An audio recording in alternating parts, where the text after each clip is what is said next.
Welcome to the Magnum Report. I'm your host, Mark Magnum, and my topic for today is who was better, Stone Cold Steve Austin or The Rock?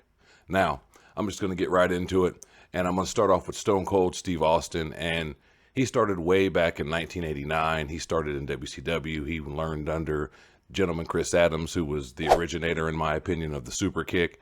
He learned under him, wrestled in the Sportatorium for a long time. He did that for several years. Then he moved to WCW, and he started his career in general as Stunning Steve Austin.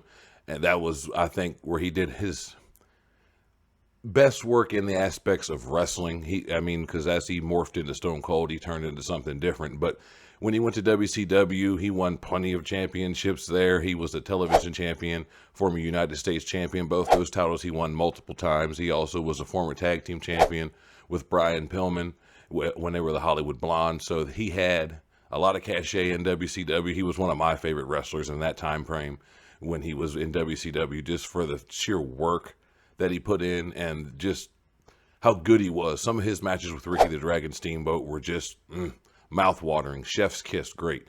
So he did a lot of good stuff in WCW. Then eventually he went on to WWE, where he started off as the ringmaster, and yeah, that didn't go too well. He hit walking around with the $1 Million title and being with Ted DiBiase, especially when Stone Cold could talk. So it wasn't like he was a guy that needed a manager to speak for him. But for some reason, I guess when Vince brought him in, not knowing his personality, and Stone Cold's kind of monotone in a way, in the aspect of his personality doesn't step out on the screen like some guys do, like The Rock in this same category that we're talking about here. But at that time frame, I think from Vince's perspective, I think Austin was an unknown to him. And it's talked about very much that, Austin was a guy that was loved by plenty of people, but Vince McMahon was a guy that didn't really watch the other product unless somebody put a tape in front of him back in those days when there still was videotapes. But unless Vince actually saw footage of a guy, he wouldn't know, or, wouldn't be able to feel out a guy. So when they first brought him in as the ringmaster, terrible idea. Then we get to 96 and the King of the Ring and him beating Mark Marrow and others and Jake the Snake Roberts in the finals. And that was the beginning, the true beginning. I mean, it started when he changed the name, and we could see, all right, they're kind of letting him be more like himself. But when he won the King of the Ring in 96, that was that true staple, the show that, yeah, they might go with this guy. And just the situation with Triple H and the curtain call, because Triple H was supposed to win it that year, and instead Austin won it, which in retrospect was a blessing for Austin, because who knows if he would have ever won a King of the Ring or got that notoriety. I mean, would he have? Could he have? Probably. Maybe not the King of the Ring, but I think he might have still reached the heights that he still reached, but he got there sooner in the WWE when he won the King of the Ring. So I think I look back on Austin, and the matches that I think of, a lot of them are from WWE. The matches with him and The Rock, him and Kurt Angle, him and Triple H. There's just so many matches I could rifle off. Him and Taker at SummerSlam. There's just plenty of just epic matches that Stone Cold's been a part of. And just even when he came back at last year's WrestleMania, at WrestleMania 38, and he wrestled Kevin Owens, I mean, it was just great to see him back in the ring. And Austin is always one of those guys that when his music hits, he gets a reaction. It's not like when they bring back Goldberg or some of these other guys that have been in and out of the company, and some of the fans, they're kind of happy to see him, but others are like, oh God, not Goldberg again.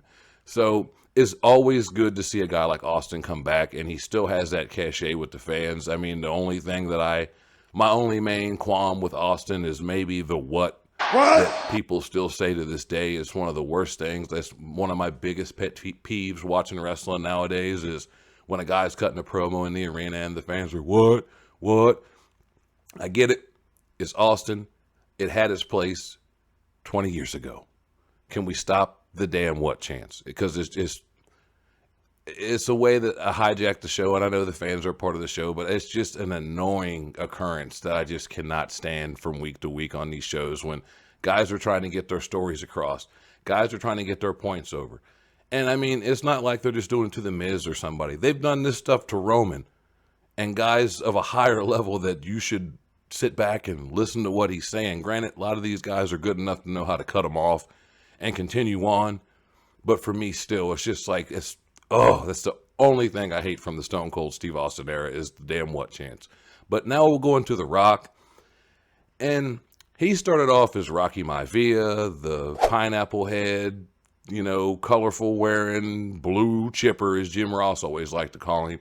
And he was that. I'm not trying to slight that at all. But the way they brought him in, just the over-the-top, uber baby face. And then they just kind of shoveled him down our throats. He was winning titles, in my opinion, a little too soon. And the fans kind of jumped on that. We got to a point where the fans were chanting, "Die, Rocky, die," when he was still a baby face. They were chanting this, and this is when they were pushing him as the third generation, blah, blah, blah, blah, blah, first ever, all this stuff, to where on paper, you would think all this would work, but it was the way they presented him, and he looked good. Good tall kid, good shape. Yeah, he was the stereotypical WWE Vince McMahon type of wrestler. But the way they pushed him and the way it was just, they smashed him over to where the fans got tired of it. Then he got injured, and when he came back, he joined the Nation of Domination, which was the greatest thing for him in that situation because it gave him the chance to start showing his personality. Because when he was Rocky Maivia, he was that cookie cutter, I'm happy to be here, standard baby face, I'm a multi-generational wrestler, so respect me just because of that alone, and fans weren't doing that. And then, like I said, he came back and joined the Nation, and with the Nation, like I said, he got that opportunity to show his personality and be himself. And granted, him and Farouk butted heads on camera, and it was great just for that whole dynamic because Farouk at that time was still the leader of the Nation of Domination. But we all could see Rock was slowly but surely taking over. And I mean, his charisma just oozed through the screen to where he eventually became the people's champ. There was that time when he was the corporate champ where he joined with Vince McMahon. But I mean, Rock evolved as well. I don't think he is as polished as the Rock or as Stone Cold when it comes to in-ring work. Rock's still good, don't get me wrong. But like I said, with Ricky the Dragon Steamboat versus Stone Cold Steve, or Stunning Steve at that time, Steve Austin at that time, like, I'm sorry. The match work, the match quality, just, it was so much better. Now, not to say that Rock hasn't been in some classic matches. Him for The Rock versus Hogan at WrestleMania, I believe that was 18. Good work there. There's a lot. I mean, I could sit here for days, obviously, and rifle off some of The Rock's best matches. Him versus Brock Lesnar, I believe that was at the 2002 SummerSlam. And he's done a lot of, there's been plenty of great Rock matches.